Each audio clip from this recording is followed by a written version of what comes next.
Welcome to Pre-Recovery Session 2. Thanks for joining us. Today's session is called So Easy to Be Pulled Back. In this session, we're going to think about relapse, falling back into old addictive behaviors or thought patterns that we thought we had mastered. Yeah, the tough concept. The key verse for this session is from Galatians chapter 5, verses 7 to 9. You are running a good race. Who cut in on you to keep you from obeying the truth? That kind of persuasion does not come from the one who calls you. A little yeast works through the whole batch of dough.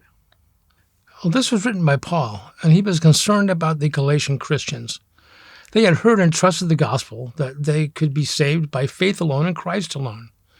But they were being influenced by people who were telling them that they needed to keep Jewish ways and rules, as well as trusting in Jesus. The issue Paul here was addressing was circumcision. To be a Jew, a man had to be circumcised.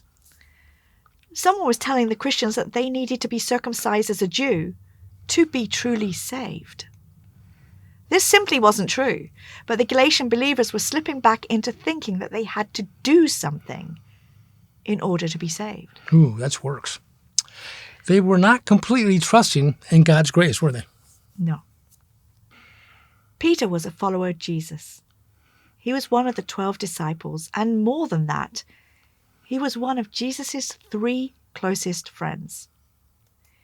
He was also the one who denied Jesus 3 times on the night he was betrayed, taken to trial, and crucified.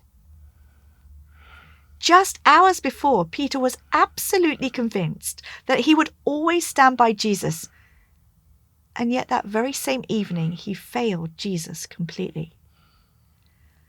If there was anyone who could have spent the rest of his life feeling worthless, it was Peter. Yeah. Peter was trapped by such a fear of people that it prevented him from doing the right thing.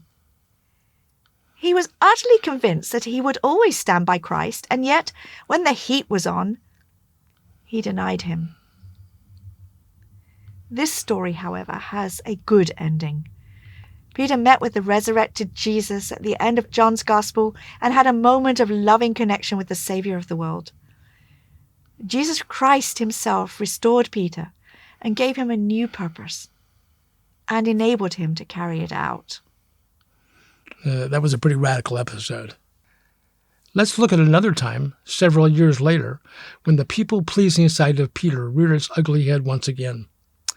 His motivations had slipped back into his earlier patterns, and Paul confronted him on it. We read in Galatians chapter 2, verse 11 to 13.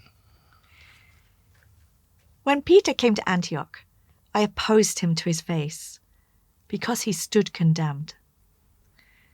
For before certain men came from James, he used to eat with the Gentiles, the non-Jews. But when they arrived, he began to draw back and separate himself from the Gentiles because he was afraid of those who belonged to the circumcision group. The other Jews joined him in his hypocrisy, so that by their hypocrisy even Barnabas was led astray. Peter was fearful of criticism and of the Jewish people. His own community would think of him. Worse, he was dragging others down with him. So we need to remember it's not all about us. It's also about the impact our life has on other people, just like Peter. Mm-hmm. Another thing that can be a root of addictive behavior is fear of other people, which we've already come across in the disciple Peter. I think fear of other people is something that I have struggled personally with. I think a lot of us struggle with that. The Bible has a lot to say about our fear of other people over our lives. It's crucial to deal with this fear to experience freedom from addictive behaviors. Listen to these verses from the Bible about fear of other people. From Proverbs chapter 29, verse 25. Fear of man will prove to be a snare, but whoever trusts in the Lord is kept safe. And then from the book of Hebrews chapter 13, verse 6. So we say with confidence, the Lord is my helper. I will not be afraid. What can mere mortals do to me? And then from the book of Psalms, chapter 56, verse 11, In God I trust and am not afraid. What can man do to me? to stay away from the danger of relapse, not only is it important to put your trust in God to save you, it is also important to surround yourself with the right kind of people. And that's a really important concept in your recovery journey. It's huge.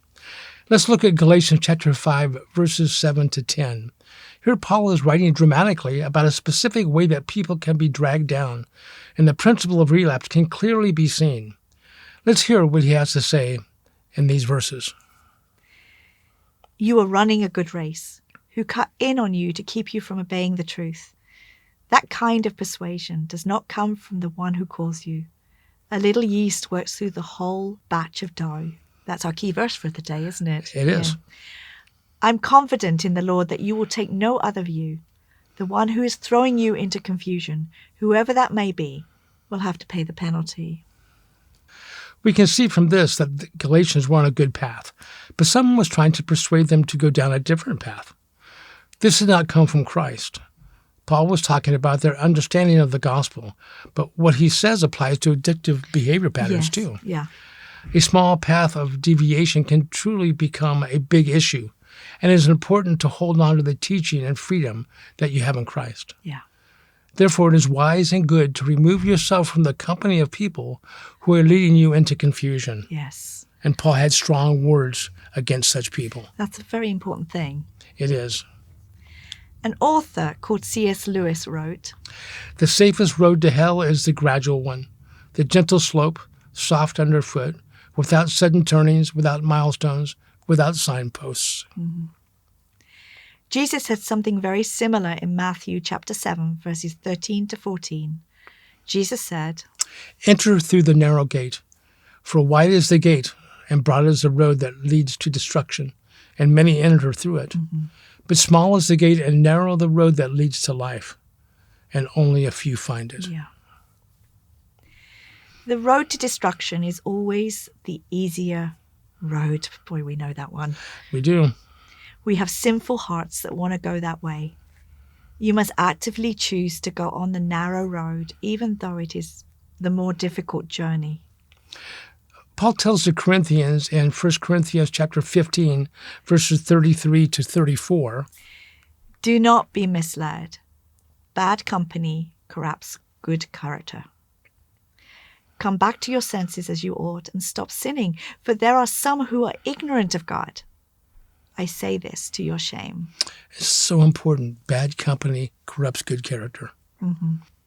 If you hang around with people who are doing bad things, whether in person, online, social media, or even television, you may end up doing bad things, particularly if you've done them before. Hanging around your old haunts with your old friends when you're trying to end addictive behavior is never going to go well. No. They are traveling on the easy road, the wide road. They are not saying no to their desires and cravings. They are giving in to them. Mm-hmm. They will not support you as you try to change, and in fact, they will probably pull you down, perhaps even actively try to help you fail. Yeah.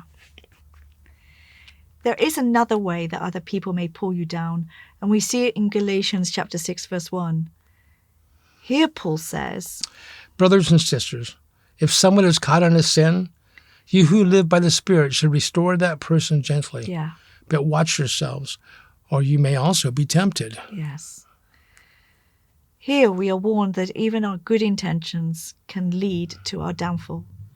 Through inexperience and a lack of wisdom sometimes, we think we have overcome our own addictive behaviors, and we think we are strong enough to re-enter the world of addicts to help other people. You know your own weaknesses because you've already lived through the consequences. Yeah. But in re-entering the world of addiction, you expose yourself to temptation that you just aren't ready yet to resist. You may be convinced that you will never fail in the same way again. I think I've said that a few times in my life. As have I. So was Peter. Do you remember Peter? Yeah, he was convinced he would never be dragged down, but he did. He did. But watch out, as the verse says. It's very easy to be tempted and dragged down. One day, you may be ready to go back into the lion's den. to help others to see the way out. But don't be too hasty. We've seen this go wrong too many times. Take wise counsel first, and if you're going to do it, you need backup. That's right. Beware of isolating yourself. This is a dangerous thing to do if you truly desire to be free. Remember that addictive behaviors flourish in isolation, as we tend to dwell on ourselves, our troubles, and our own self-satisfaction. The journey to recovery is a journey in community. Most journeys are easier when you have someone to travel with. That's why support groups can be an essential step in our journey towards freedom. Paul tells us in Galatians chapter 6, verse 2, carry each other's burdens, and this way you will fulfill the law of Christ. You know, we've just come out of COVID lockdowns. You know, we're in that period of coming out, and during that time, isolation was absolutely a huge deal. Yes. And we saw this journey break down in so many different ways. Yeah. And here, when we talk about carry each other's burdens, Paul is not talking about carrying suitcases. He's talking about the care we have as we support each other. This is someone who will walk alongside you in your struggles, pray for you and with you, listen to you, hold you accountable, and be there for you when you hit temptation or some other crises. You might find a team of such people is necessary. It might be too much for one person to be there all the time. Yeah. That's right. For some of us, it just takes more activity. I know someone, it's taken a whole little church to come along around her to help her come into this recovery That's right. journey. However many people are walking alongside you, just make sure that someone is, and that someone is good company and not the bad company that corrupts. And before you say that you don't want to be a burden to someone else, or you don't want to have someone else have to get involved in your mess, remember what Jesus said about loving our neighbor. And you are someone's neighbor, and Jesus has told them to love you. Let them obey Jesus by walking alongside of you. Absolutely. This week, remember to talk to God, connect with God's people, read His Word, practice being thankful. And now I think you're going to end with the Aaronic blessing. Yes. May the Lord bless you and keep you. The Lord make His face shine upon you and be gracious to you. Lord, turn His face towards you and give you peace. God bless.